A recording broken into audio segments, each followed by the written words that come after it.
Cześć, to Magda z kanału Wnętrza Zewnętrza. W tym filmie pokażę Wam 54-metrowe mieszkanie Skrzypaczki, które łączy muzyczną pasję z zamiłowaniem do kamienicznych przestrzeni. Cześć, mam na imię Malwina i mieszkam w starej wrocławskiej przedwojennej kamienicy. We Wrocławiu jestem od 2014 roku i gdy kilka lat później zaczęłam szukać swojego miejsca w tym mieście, wiedziałam, że to musi być kamienica. Jestem skrzypaczką i artystyczna przestrzeń z wysokimi sufitami, z dużą kubaturą pomieszczenia, z przestrzenią, w której wszystko dobrze brzmi, były dla mnie bardzo ważne. To mieszkanie kupiłam w 2018 roku, wprowadziłam się po generalnym remoncie rok później, jesienią 2019 roku. To mieszkanie żyje wraz ze mną. Co chwila coś się tutaj zmienia, nie wszystko jest jeszcze idealne, nie wszystko jest jeszcze skończone, ale takie właśnie jest życie. I ta przestrzeń jest miejscem muzykowania, jest miejscem uprawiania wspólnego sztuki. Tutaj spotykam się z przyjaciółmi, znajomymi, z rodziną i tutaj po prostu dobrze się czuję. Mam nadzieję, że Wam również się u mnie spodoba. Zaczynamy oczywiście przy wejściu i tu od razu mamy bardzo wysoką szafę. Jesteśmy w kamienicy, więc sufit jest wysoko i oczywiście z tych górnych szafek nie korzysta się na co dzień. One pełnią funkcję takiego pawlacza piwnicy. Można tam schować plecaki, śpiwory, rzadziej używane rzeczy. A tu na dole mamy już normalne szafy na ubrania. Z tej strony są buty, a tutaj okrycia wierzchnie. Z tej strony jest wieszak, który ma półkę, a haczyki umiejscowione w pewnej odległości od ściany, przez co ubrania wiszą właściwie w powietrzu, nie ocierając się o ścianę. I jest to rzadko spotykane rozwiązanie, a zarazem bardzo praktyczne, bo pomyślcie sami, często mówi się o tym, że ubrania mogą brudzić ścianę, w momencie kiedy jej nie dotykają, nie mamy tego zmartwienia. Tu niżej są skrzynki, do których też można schować różne rzeczy, a poza tym mają wygodne siedziska, więc można też na nich usiąść podczas zakładania butów. Tu dalej są wejścia do poszczególnych pomieszczeń, do łazienki, sypialni z miejscem do pracy oraz salonu z kuchnią. I zobaczcie, że przedpokój od salonu oddziela ściana zbudowana tylko do pewnej wysokości. Wyżej wydaje się, że mamy przeszklenie, ale to tylko taka loftowa rama, która pięknie wygląda i dzięki niej wpada tu do przedpokoju sporo światła. Dzięki temu nie musimy zapalać lamp w ciągu dnia, bo cały czas jest tutaj jasno. Zabudowa kuchenna jest z Ikei, ale już blat z litego drewna został zamówiony u stolarza. I to jest fajny patent na meble modułowe. Możemy łączyć je z innymi frontami, zamówić blat w jakimś innym miejscu albo pokusić się o jakieś oryginalne uchwyty i w ten sposób nadać naszym kuchniom bardziej indywidualnego charakteru. Przy szafkach na podłodze są płytki i to ten sam wzór, który widzieliście już w przedpokoju i zobaczycie zaraz w łazience. I tutaj na łączeniu płytek z parkietem w siodełkę jest korek i powiem Wam, że to jest mój ulubiony sposób łączenia podłóg. Wygląda naprawdę bardzo ładnie. Zabudowa kuchenna zaczyna się lodówką, a dalej mamy na dole dużo szuflad. Tutaj są talerze na specjalnym organizerze z kołkami, który pozwala zabezpieczyć talerze przed przesuwaniem się podczas otwierania szuflady. Niżej jest szuflada na pojemniki i pudełka. I zobaczcie, w jaki sposób zostały posortowane. Osobno wieczka, osobno pudełka, dzięki czemu jest zachowany porządek i wszystko można ładnie ułożyć, a zarazem nie zajmuje aż tak dużo miejsca. Tu mamy szufladę z koszami, tu zmywarkę, tu szafkę narożną typu nerka. Dalej szufladę z ukrytymi szufladami takimi głębszymi. I tutaj są różne produkty spożywcze. Na dole butelki są oddzielone specjalną przegrodą, żeby się nie przewracały przy otwieraniu. A tutaj wyżej są przyprawy i niektóre, które nie zostały przesypane do specjalnych pojemniczków, są ułożone w koszyczkach, dzięki czemu jest zachowany porządek i wszystko jest łatwo dostępne i pięknie wygląda. I tu na końcu znowu mamy dwie szuflady, ale w środku są jeszcze dodatkowe szuflady ukryte. I tu na dole jest miejsce na większe akcesoria, wyżej sztućce, piękny złoty zestaw i na samej górze przedmioty, które przeważnie każdy w kuchni ma, tak jak papier do pieczenia czy folię, a jednak często nie bierzemy ich pod uwagę planując kuchnię. Warto się zastanowić, gdzie je będziemy trzymać, tak żeby wygodnie można było po nie sięgać i nie blokowały nam szuflady na sztućce, bo to się często zdarza, że są sztućce obok te papiery i potem ta szuflada jest tak pełna, że czasem ciężko ją otworzyć. Pewnie to znacie. I tu niżej jeszcze bardzo pięknie zagospodarowana szuflada z pojemnikami. Zobaczcie, jak cudnie to wygląda. Wszystko jest łatwo widoczne, jeszcze dodatkowo pięknie opisane, żeby mąki w pierwszej chwili nam się nie pomyliły, no bo przecież wyglądają podobnie. I jak to się stało, że Malwina tak dobrze zaplanowała swoją kuchnię?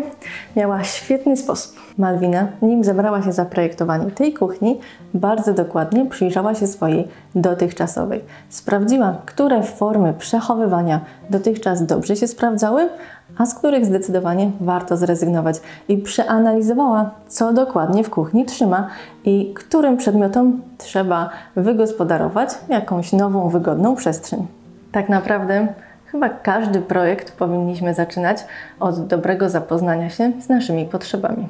Stół początkowo miał stać tutaj, jednak później już w trakcie mieszkania okazało się, że znacznie lepiej się sprawdza stojąc na środku. I powiem Wam, że ja bardzo lubię ustawienie, gdzie stół jest w centralnej części pokoju i jest to też bardzo wygodne, kiedy jest blisko kuchni. Można łatwo po coś sięgnąć, swobodnie rozmawiać podczas gotowania z osobami, które przy stole siedzą oraz gdy już robimy naprawdę wielkie gotowanie i zaczyna nam brakować miejsca na blacie, możemy skorzystać z tego dodatkowego tutaj. W moim mieszkaniu panuje eklektyzm. Łączą się tutaj rzeczy stare z nowymi, docelowe z tymczasowymi, droższe z tańszymi i to wszystko wydaje mi się, że odzwierciedla mój sposób życia i moją osobowość. Jednymi z najciekawszych artefaktów w tym mieszkaniu jest ta komoda. I to jest stara, kilkudziesięcioletnia komoda, którą mój tata, z którym łączy mnie zamiłowanie do pięknych staroci, znalazł w Wiedniu i mi tutaj ją przywiózł. Ta komoda ma w sobie cały czas sprawne radio.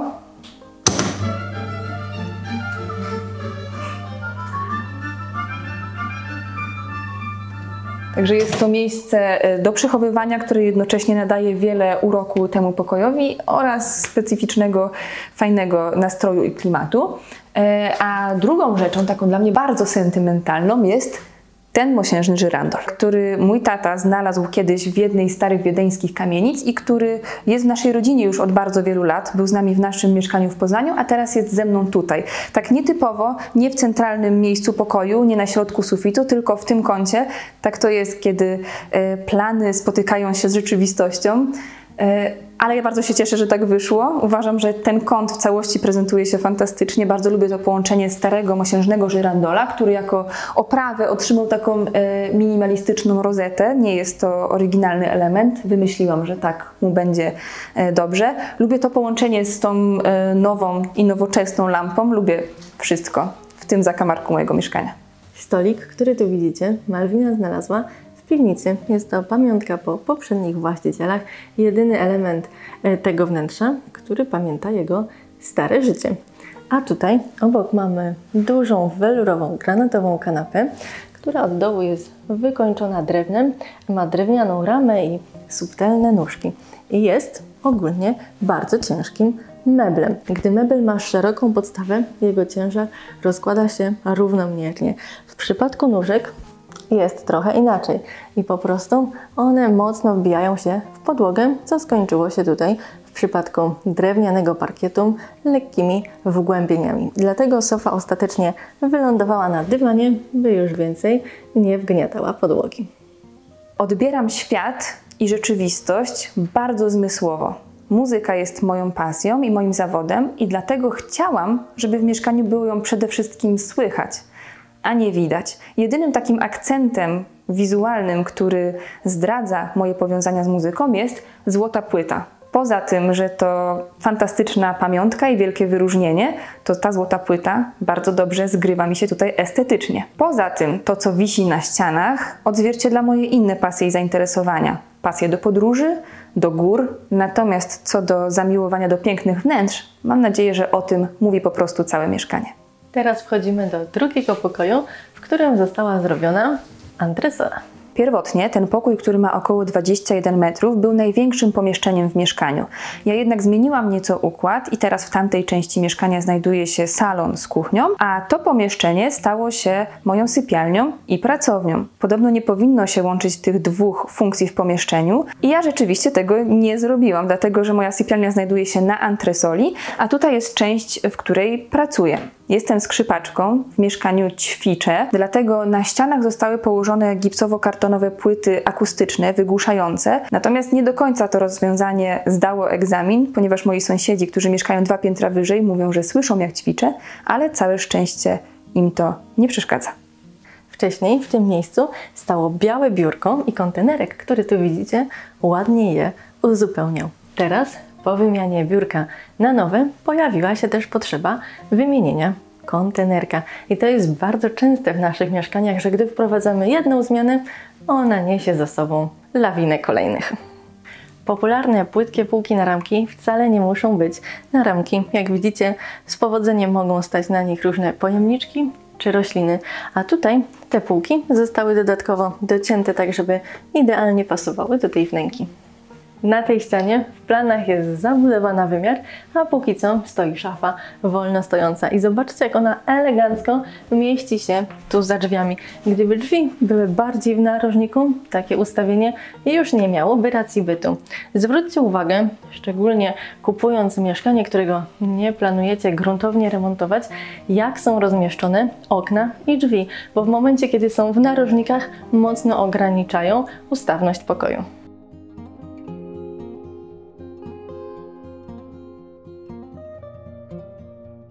Antresola została pomyślana jako przestrzeń do spania. Jest tu przyjemna wykładzina, więc niska wysokość nie jest problemem. Można tutaj spokojnie klęknąć, przejść na czworakach i nie podrapiemy sobie kolan. Zamiast normalnego łóżka są materace. Zobaczcie, tu pod spodem jest stelaż. A co ciekawe, każdy z tych materacy jest trochę inny. Jeden piankowy, drugi sprężynowy, więc jak znudzi nam się spanie na jednym, możemy przenieść się na drugi. Przy łóżku są zamontowane 2 kinkiety, do których podpięto włączniki schodowe. To znaczy, że możemy je włączyć zarówno tu, jak i na dole. Więc jeżeli zejdziemy z antresoli, a zapomnimy zgasić światło, nie ma potrzeby, żeby wchodzić z powrotem na górę, tylko po to możemy zgasić na dole. A co również istotne, to do kinkietów zostały wkręcone inteligentne żarówki, które można sterować aplikacją i regulować zarówno barwy światła, jak i natężenie.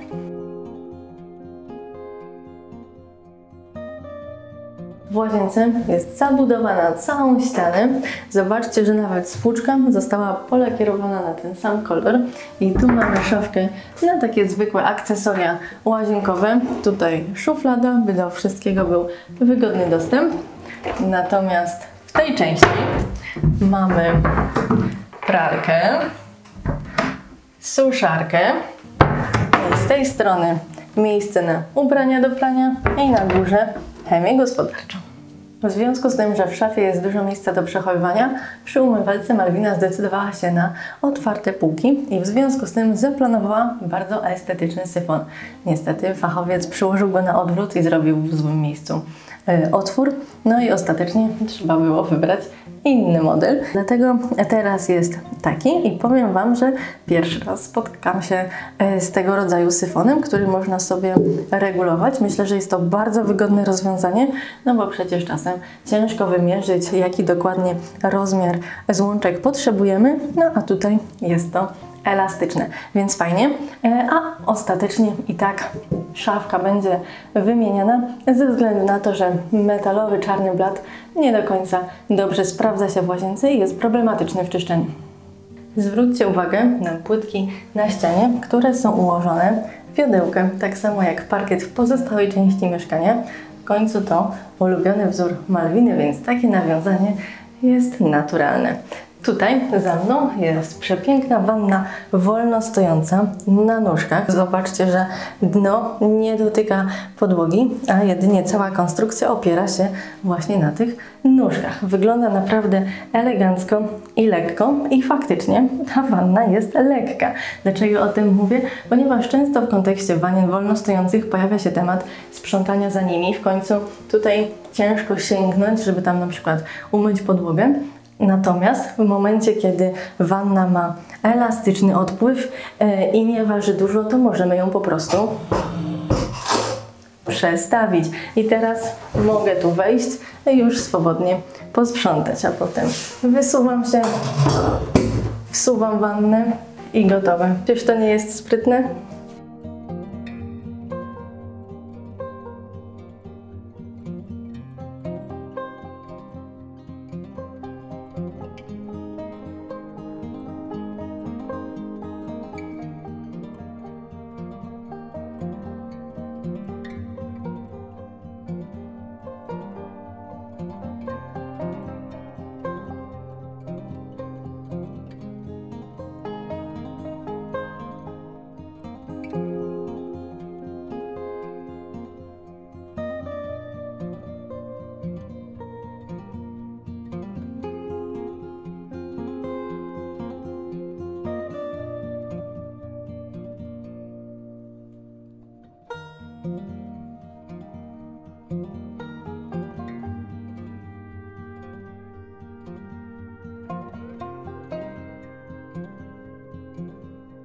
W tym filmie to już wszystko. Czekam na Wasze komentarze, łapki w górę i zapraszam do naszego sklepu, w którym możecie kupić m.in.